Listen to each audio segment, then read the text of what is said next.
Continuamos con el temario de eclesiología, tema número 3. Seguimos avanzando y esto cada vez se coloca más y más interesante. Quien les habla, el padre Juan Carlos Álvarez. Antes de dar inicio a este tema 3, les invito a abandonarnos entonces en las manos, en la presencia de Dios. En el nombre del Padre, y del Hijo, y del Espíritu Santo. Amén. Le pedimos a Dios Todopoderoso para que derrame sobre nosotros su Santo Espíritu, para que sintamos este Espíritu muy dentro de nosotros, dentro de nuestro corazón, que podamos seguir contando con su presencia en este caminar, en esta aventura maravillosa de conocimiento. Que sea el Espíritu Santo que nos ayude a entender aquello que no entendíamos, que nos ayude a aclarar esas dudas, a darnos esas respuestas a tantas interrogantes que tenemos acerca de nuestra iglesia. Que sea este Espíritu quien nos siga iluminando y nos siga mostrando el camino para alcanzar algún día la salvación. Esto lo pedimos en nombre de Jesucristo, Señor nuestro, que vive y reina por los siglos de los siglos. Amén. Disponemos entonces... Origen teológico de la iglesia. Este es nuestro tema para hoy. Y sí, nos colocamos más interesantes todavía. La raíz. ¿Qué significa la palabra iglesia? ¿De dónde viene? Pero todo esto partiendo desde algo que se llama teología. Origen teológico. Es decir, vamos a escuchar otras tendencias, otras perspectivas, qué es lo que nos dice una cosa y otra cosa, pero vamos a tratar de entender de dónde viene esta palabrita, iglesia. Aclarar esa duda, esa mala interpretación que podemos tener hoy de iglesia, esa confusión, confundimos la palabra iglesia con otra palabra. Ya va, este tema es... o esperamos poder llenar esos vacíos, aclarar esas dudas, responder a esa respuesta y centrarnos. Es decir, esa mala interpretación tiene que quedar a un lado hoy. Ese es el compromiso. Dejar eso a un lado. La palabra iglesia tiene su raíz del hebreo kahal, que al traducirlo al griego y al pronunciarlo tanto en griego como en en latín, se dice eclesia, iglesia. ¿Qué significa entonces iglesia? Significa pueblo convocado por Dios para escuchar su palabra. Dios nos convoca. Eso de que ustedes y yo buscamos a Dios, no, es Dios quien nos busca. Que ustedes y yo llamamos a Dios, no, es Dios quien nos llama. Pueblo convocado por Dios para escuchar sus palabras. Pero también nos da otra enseñanza más.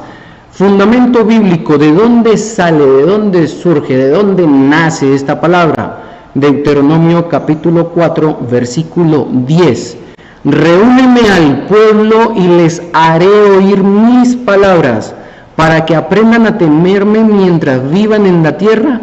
Y aquí viene la enseñanza o la petición por parte de Dios, y se las enseñen a sus hijos. ¿Qué es la iglesia? Si lo vemos desde otras perspectivas, la sociología nos viene a decir que es una institución política, la sociología que es regulada por normas, que tiene una jerarquía, que habla de un Dios, pero ¿saben qué? Es esto y mucho más. Esto no es solamente iglesia, es eso y mucho más, todavía no se agota. La antropología nos viene a decir que es un rito que crea identidad entre los miembros, ciertamente lo es, pero no agota el ser iglesia tampoco. La ética, conjunto de normas y leyes, esa es la iglesia para la ética, pero la iglesia es más que la guardiana de las normas, de las leyes. La filosofía nos dice que una constitución de sentidos para la vida, que responda al miedo humano a la muerte. Podríamos decir en este momento si es verdad. La iglesia nos prepara a nosotros para la vida, pero ¿saben qué? La iglesia es más que una institución de sentido. Todo esto está dentro de la iglesia, de ese ser iglesia. Pero ¿qué es la iglesia? ¿Qué es?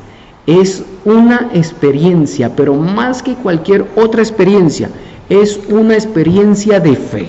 Requisito para sentirme miembro, parte de la iglesia, un requisito que se escribe con 2 letricas, fe.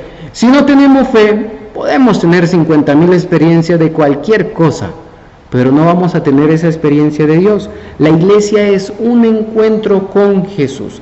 Si tenemos esa semilla de mostaza de la que nos habla Jesús, fe, podríamos hacer cosas extraordinarias, inimaginables.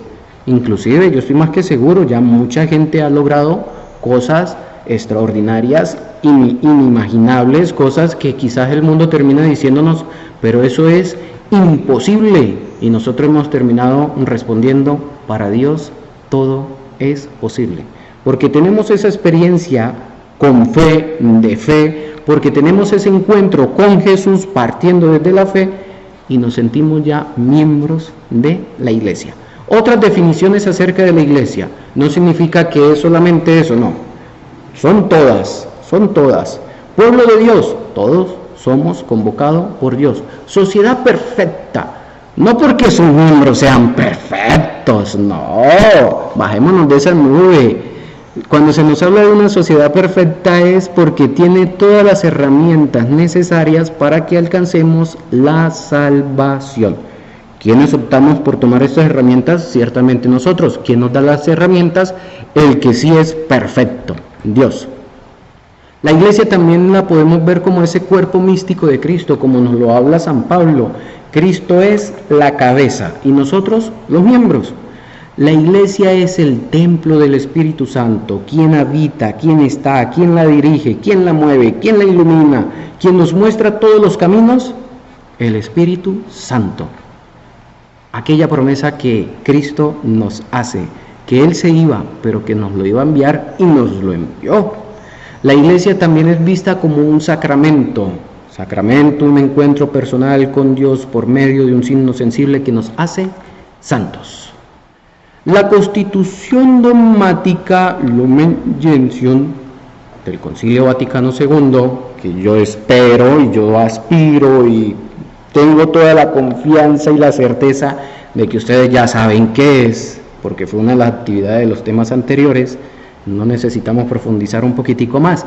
Cuando nos habla de iglesia, trata de aclarar un término muy nuestro, misterio. Pero ya va. Esta Constitución no habla o no se refiere a ese misterio como eso que no puede ser comprendido por lo inconocible. No, cuando se nos habla de misterio, nos quiere llevar a ese misterio partiendo desde un sentido bíblico. Poder ver la voluntad positiva de Dios dentro de este misterio, esa fidelidad soteriológica, esa fidelidad que Dios tiene con nosotros. Es decir, Dios con nosotros siempre es fiel y nos quiere llevar a nosotros a la salvación. Esa fidelidad inagotable de Dios en favor de los hombres. Un Dios libre que llama a unos hombres libres. Ese es Dios. ¿A quienes les da esa garantía de la salvación? A los que permanezcan en medio de su infidelidad, en medio de su pecado, se mantenga fiel y firme a Dios. También nos muestra la iglesia como ese espacio santo, ese lugar, ese sitio, ese encontrarme con el Santo de los Santos. Nos viene a aclarar que el misterio de la iglesia es un proyecto por parte de Dios que viene de arriba. No se lo creó ningún hombre, no, esto es todo un proyecto hecho por Dios. Es decir, si nos vamos al origen de la iglesia, ese Dios que llama, tenemos que volver nuestra mirada atrás. Cuando decimos o hacemos referencia a mirar atrás, es ver, conocer ese proyecto de Dios. Colosenses 1:15 nos dice, Él es imagen del Dios invisible, primogénito de toda la creación. Es decir, todo esto es un proyecto por parte de Dios. Este proyecto está prefigurado desde la eternidad. Dios ya tenía todo esto bien programadito. Después de que Adán comete pecado, Ya se nos lanza este proyecto de salvación, un Dios que prepara y revela proféticamente la historia de Israel.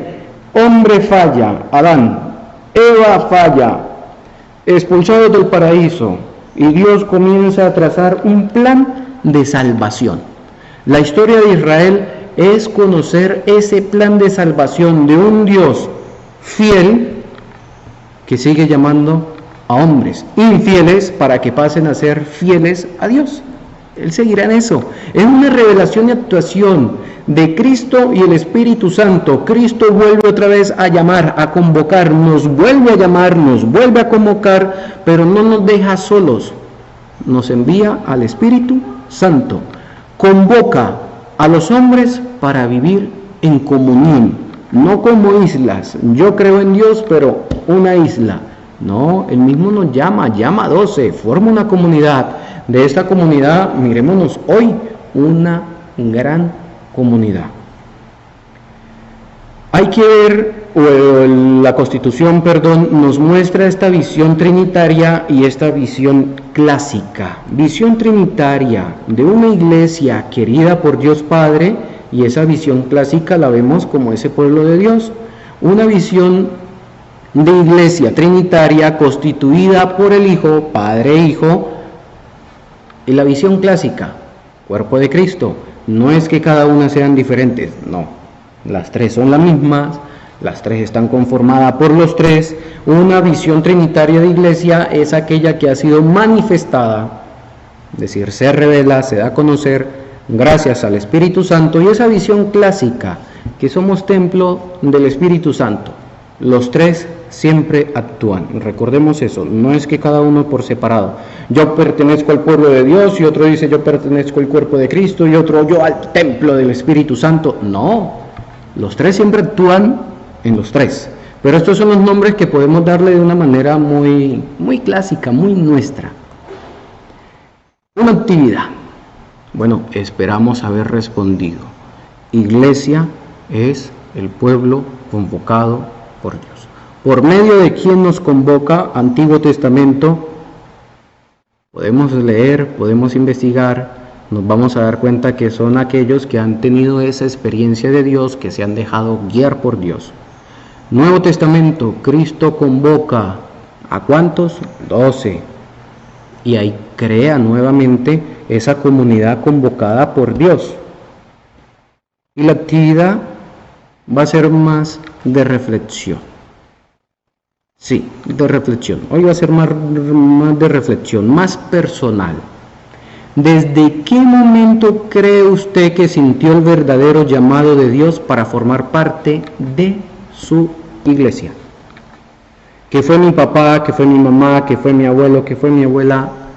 Aquí la idea es adentrarnos a nosotros mismos y decir: yo me sentí en verdad llamado por Dios a partir de... Todos tenemos una experiencia significativa, una experiencia que nos marcó, esa experiencia con Dios. Quizás pude haber tenido ya 30 años, 40 años cuando Dios hizo. Sentí ese llamado por parte de Dios después de que vi una manifestación en Dios en mi vida. A eso es lo que queremos llegar hoy, que nosotros digamos: a partir de ese momento yo sentí el llamado de Dios. Y si podemos agregarle un poquito más, ¿cuándo le respondimos? Es decir, no es solamente escuchar a un Dios que me llama, sino cuándo le di mi respuesta. ¿Cuál es mi respuesta? Si no se la ha dado, mi respuesta al Señor es participar en la iglesia, dentro de un grupo, participar en la evangelización. Cuando comencé a responderle al Señor, cuando abrí las puertas de mi casa y dije: yo quiero que mi casa sea una casa católica, una casa de oración. Es decir, ¿cuándo le dimos esa respuesta? Cuando yo invité a otro familiar mío a acercarse a las cosas de Dios, que sentí su rechazo, pero no importa, yo le hice la invitación. ¿Cuándo le dimos esa respuesta a Dios, a Cristo? Vayan por todo el mundo. Y ese es el mandato por parte de Cristo, y anuncien el Evangelio, la buena nueva. ¿Cuándo sentí el llamado? ¿Y cuándo le di esa respuesta? Y si podemos colocar más concreto, mi respuesta la di este día y la respuesta la sigo dando participando en. Eso nos va a ayudar a nosotros a enriquecernos. Tercer tema, esperamos haber llenado esa duda. Que Dios les bendiga.